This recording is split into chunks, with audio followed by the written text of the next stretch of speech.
Okay guys, welcome to the deboning a chicken little masterclass. Okay, first of all, just take a bit of string off. You always want to take string off chicken. And then this is the little chef's perk, okay? You want to take the wings off, because you're not going to debone wings, because that's just silly. And just so basically where the joint meets the joint, you chop and it just comes up. Ooh, see, I didn't catch it there. Oh, still haven't got it. There it is. And then obviously when you're cooking barbecue, I always cook those first and eat them myself, because it's like the chef's perk. Okay, right, what you want to do, turn your little baby upside down. Make sure your knife is incredibly sharp, okay? One, this is very, very dangerous in terms of, obviously, in case you slip, but if you don't have a sharp knife, you're not going to be able to do it properly. So you need to be so careful with this. Take a long time, okay? I take about 10-15 minutes, okay? You take half an hour, whatever. Just do it as slowly as possible. Take an hour maybe. So basically what you want to do, turn it upside down and just cut down the back, okay? And then from there, you want to just effectively slice the flesh from the bone.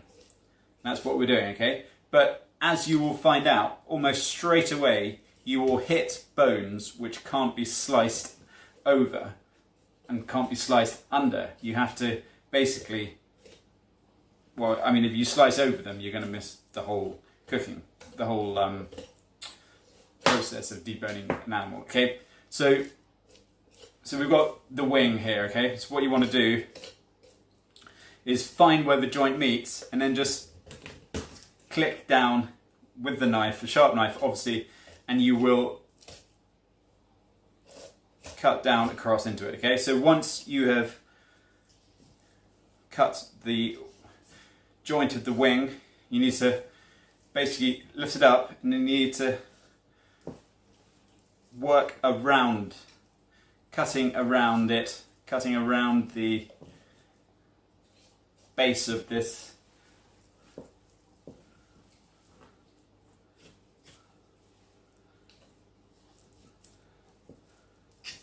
Like I said, it's time consuming.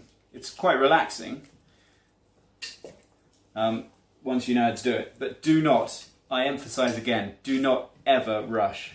Okay, so if you've got to a point where you're like, oh, it's not coming off, just slowly and methodically work around it. Okay, so, and the actual joint is the hardest bit. So once we get past the joint, this just, the flesh just peels off. Because obviously, like I say, you've got a very sharp knife. Again, I'm not going to emphasize it enough how sharp you need the knife to be. Okay, so just notice how once we've got off past that first bit, it's just now just slowly coming off.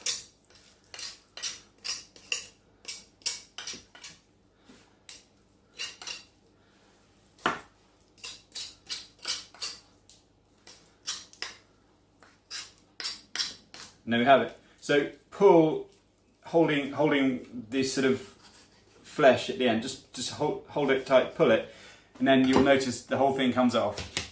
And then once you've got here, push it all back into the skin that it came from, and notice how now this is the leg, obviously minus the bone, which is quite handy when you're cooking it on the barbecue, because this is all about the amazing barbecue. Now basically what you want to do, you want to make sure, notice here you can see the ribs, but you are just cutting along down the ribs and making sure that every part of the flesh comes off with it, okay? So there's no other bones which you need to go under until you get here, which you will find them. Like, I can't tell you every single one, but you'll notice them when you do it yourself. You will find bones. You're like, oh, I've got to go, is that a bone I have to go under? Do I have to go over it? And then when we get to this, can't remember which bone this one is, we'll call it the thigh or something. I don't think it's a thigh. Maybe it's another wing. We only have legs, wings, no. Yeah, we'll go, it's a thigh, I reckon. And then, so basically, I was just cutting it and I noticed, obviously when I was cutting hard into it, it was very hard. So I know that that was the wrong place to cut into it.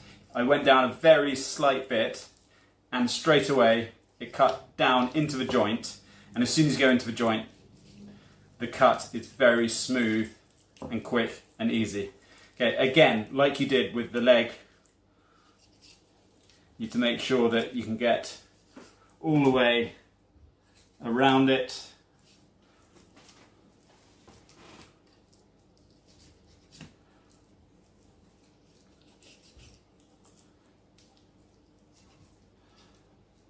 And then I've got past the joint, so it's very easy just to keep going until you get right to the end, and you'll notice that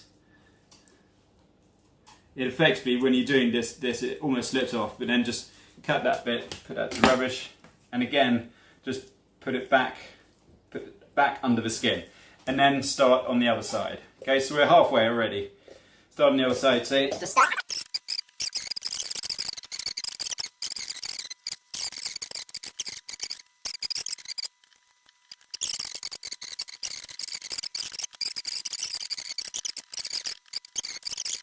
the easier it will get, and the quicker you'll get to do it. So, however long it takes you, maybe you're a natural at this, and you'll be able to do it in 5 minutes. I'm sure you can go to butchers and you can ask them to debone chickens for you. I don't know if they charge for that service, but it's a nice little thing. So notice just keeping going down, and then you'll finally get to a point you'll be like, oh, another little bone there.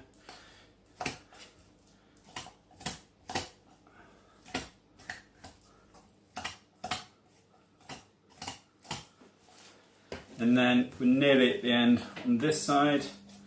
Chop it down. And what have we done?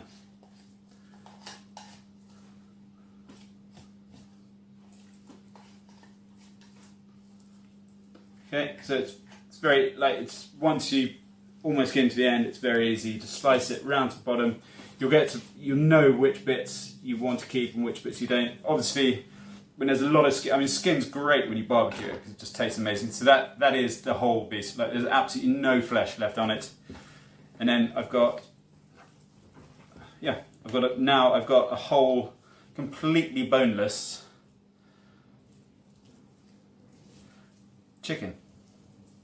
And there we go. There we have it.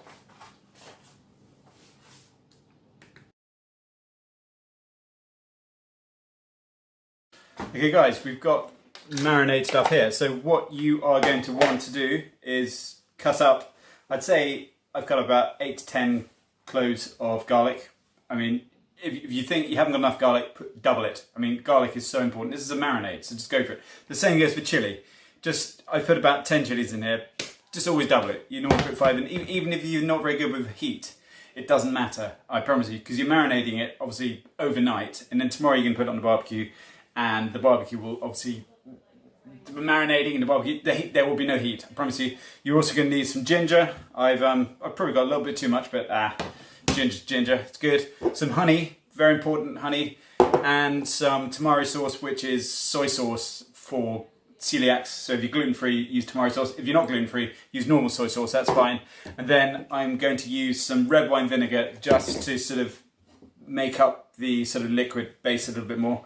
So with the lemon, it's not a lime, obviously juice up your lemon. Do both of them.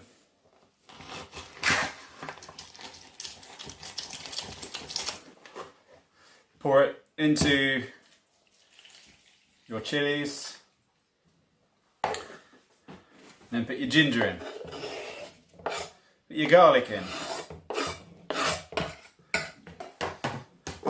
Put your soy sauce, the tamari. Ideally I would use half a thing, but I'll just use what I got left. But that's why I've got the red wine vinegar.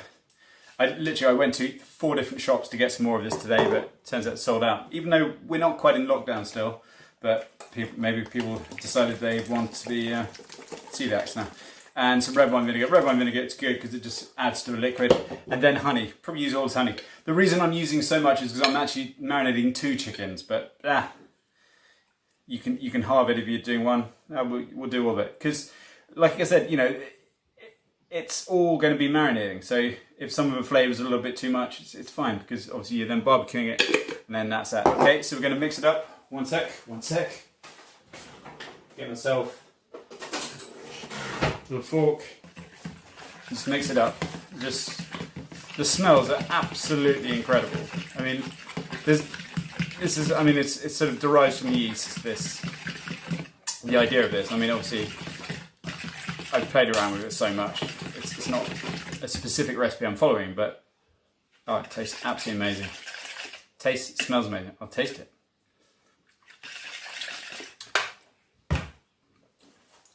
Oh my goodness. It's amazing. I'm going to put a little bit more vinegar in, just because I want as much liquid as possible. And then, are we ready? Are we ready, guys? Let's get these little babies out of the fridge. Here is, I know I've got 2 chickens, you probably only need 1.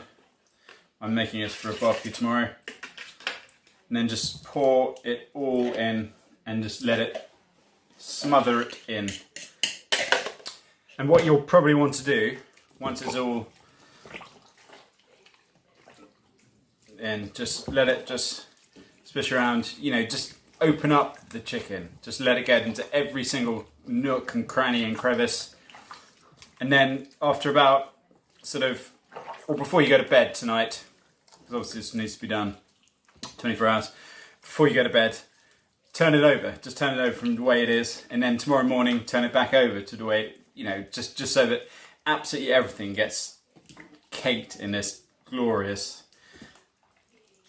delicious stuff. Okay guys, so I will put this in the fridge now, and I will leave it in the fridge overnight, and I'll take it out of the fridge well overnight, because I'm obviously cooking tomorrow evening. So this will be in the fridge for a good sort of 20 hours. And then we'll get it going. Okay guys, good luck with it. Any questions, message me, leave comments, and obviously like, share, do the rest of that. And subscribe. Okay guys, do also cover it with cling film, because the flavours are all very prominent. If you've got anything else in the fridge, it will be tarnished by the garlic and the chilli and the ginger and all else that's in this. Okay guys, see you tomorrow. We're putting it on now. It's been in the fridge for 24 hours or 20-ish hours, and now it's ready. So all that, listen to the sizzling. Oh wow. And then obviously I'm doing 2, you only need to do 1. You know, you guys aren't capable of doing 2 quite yet. And there we go. And then the little, the wings, which I was telling you about, that's the chef's pet, cook.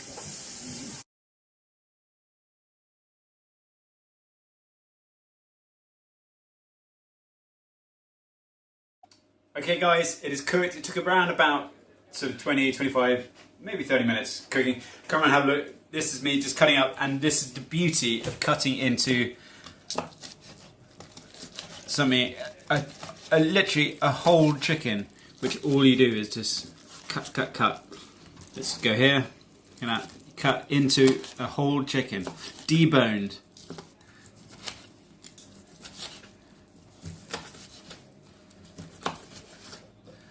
Okay.